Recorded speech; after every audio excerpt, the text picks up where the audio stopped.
As a venue owner or manager, you're not getting enough corporate bookings because the venues in your local area don't know well enough about you. And when they do, the initial offer that you show them isn't strong enough to get them interested. In this video, we'll be walking through how we've helped several venues increase the amount of local companies that are interested into booking their annual staff parties. My name is Benjamin Joseph Barre. I'm the founder of Illusion Entertainment. And over the last 7 years, we've helped several venues from a capacity of 100 all the way up to 1,000 by getting more events booked in at their venue, more events organized at their venue.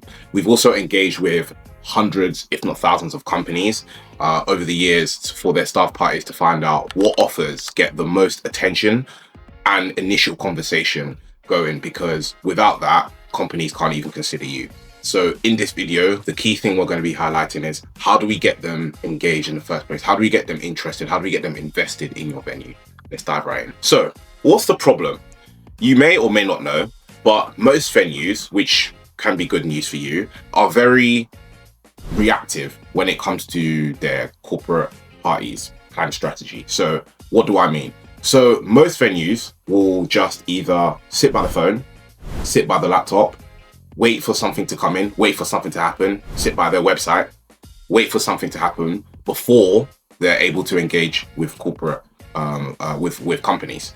The reason that can be good news for you is because if most people are reactive, that means that you can be proactive, meaning that you can go out there and generate the interest, generate the demand for your venue, meaning that you're able to communicate with people that aren't currently being reached out to.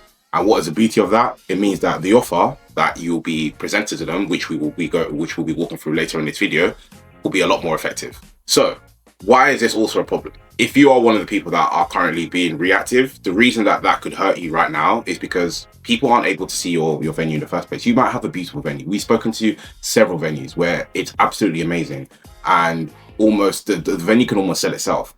More likely than not, that's probably yourself. You probably have an amazing venue, a venue that if someone wants to walk in there, it would sell itself. Not much talking needed, beautiful atmosphere, everything's great, brilliant. But the problem is no one can see it. No one knows about it. And if no one knows about it and there's no visibility, that means that there's no bookings. And even at the point, you might be at a point right now where people are beginning to know about you, but nothing's really happening, nothing's really changing.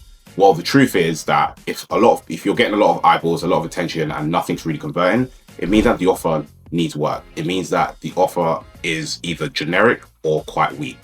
So these are the things that we need to establish first before we get anywhere and move anywhere forward. If you're currently being reactive, you need to adopt a proactive strategy, meaning you need to go out there, meaning if you're not doing something on social media, making content for this sort of stuff, doing ads for this sort of stuff, you need to. So let's talk about the solution. Let's get into the nitty-gritty. There's two main ways that we're going to look into to tackle the problems that we just mentioned. So the first one being a fast, low-cost method to get in contact with more local companies, get their attention. And the second thing is the very offer that we use to get the decision makers in the venue to have that initial conversation. So let's go through the first one, which is let's get more companies interested. Let's do that first. Let's tackle that first. So step one, this is exactly how we do and what we do. We find a freelancer on Fiverr who specializes in generating leads. So finding information, public information, GDPR compliant information online that we're able to contact more companies within your local area. Someone who specializes in that. Just type in lead generators in Fiverr. That should help. So that's step one. Step two, we want to ask them to build a list of local companies, including their landlines on the spreadsheet. So you want to have it very simple. You want the lead generators to have the name of the company. You want the lead generator to also include the landline so that you can, of course, call them, speak to them. You want to also include the location, the specific area, whereabouts of where it is, very useful, and their website so that you can understand a bit more of who they are. And also, most importantly, especially depending on the size of your venue, how many employees there are. Because you might be a venue that wants, to work with no less than 10 employees. Typically, for the venues we work with, we will only reach out and generate business for them with companies the size of at least 10 employees, because usually companies spend about £100 a head, so you're looking about 1,000 to make it worthwhile for everyone. So yeah, that's for certain venues. You might have, yours might be more, yours might be less, but very important that you have the amount of employees on there as well, so that you know what size of companies you're going after. And then finally, very, very importantly, you want to ask them to ensure that the list of all the companies are in a 30-minute drive radius. So the reason that's important is because convenience. People, a lot of companies won't want to travel too far to go to a staff party.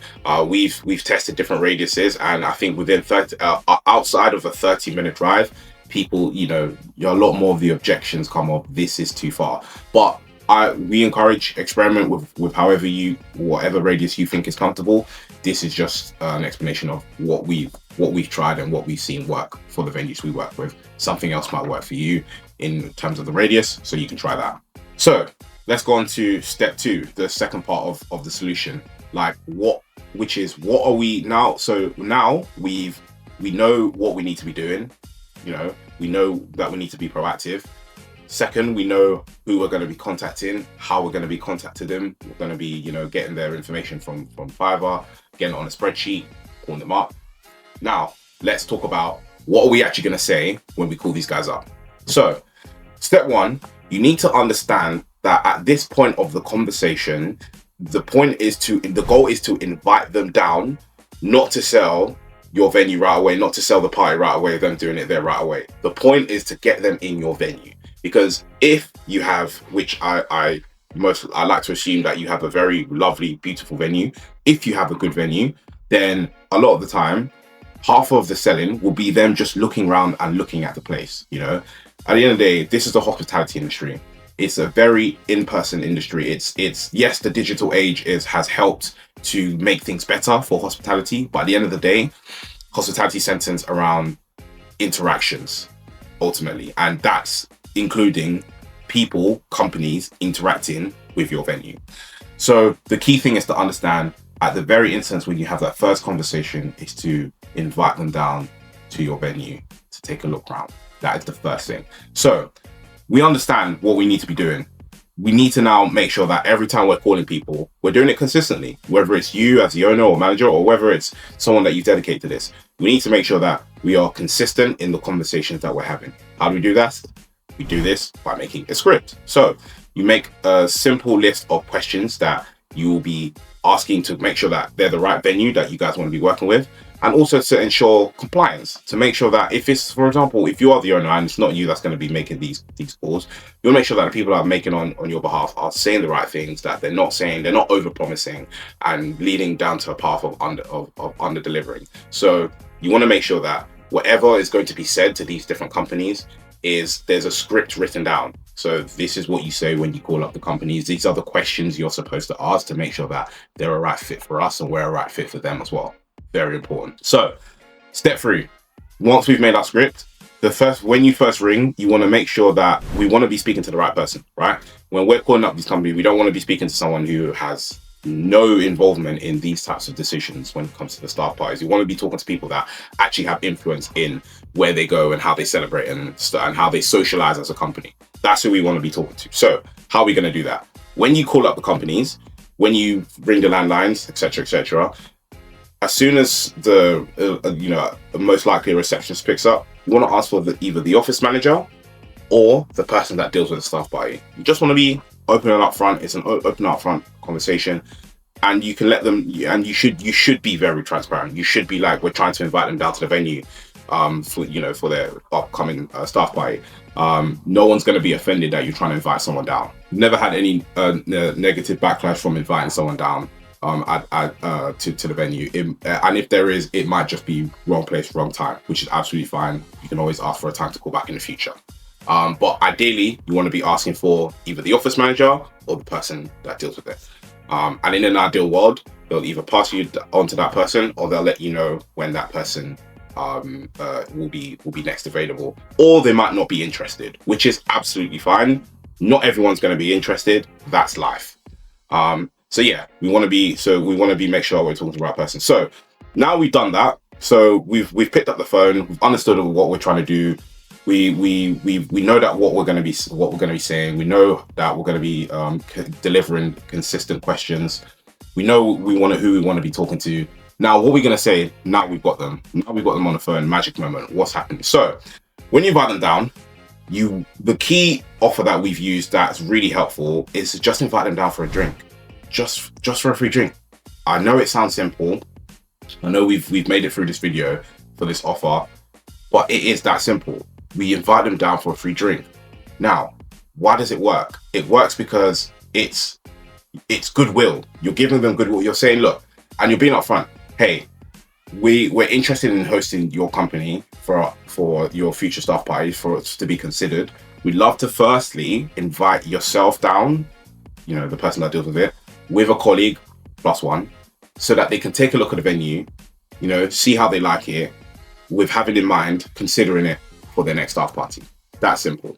So why let's dive a bit deeper into why this works, why we think it works anyway, our hypothesis. Because number one, like I said, it's a strong offer. And the better the offer, the more likely someone is to engage, meaning the more bookings you're going to get versus a weak one. So if there's so many good offers around, and some of the best companies can show you an example of great offers. Netflix, your first month is free. What does that do? It's a low barrier way for you to have a full experience of the platform, so that allows you to do that.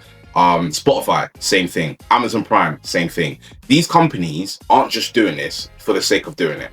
Companies don't, like, if you go to a shopping center and they're handing out small bite sizes of pretzels, for example. I know there were several baking companies hand out small bite sizes of food.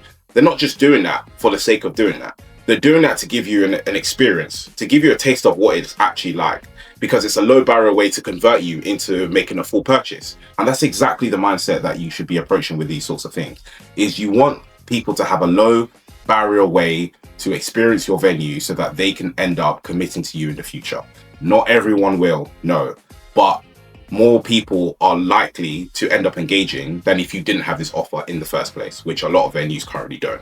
Like I said, you might not end up getting the booking 100%. That might be right. But if you gave 5 free drinks to different companies and they all turned you down, but let's say 3 ended up, booking and generated thousands each, is that not a decent trade-off? So let me say that a bit differently. Let's say you've invited 8 different companies down, 8 different decision makers down from different companies. 5 of them turned you down. 3 of them went ahead.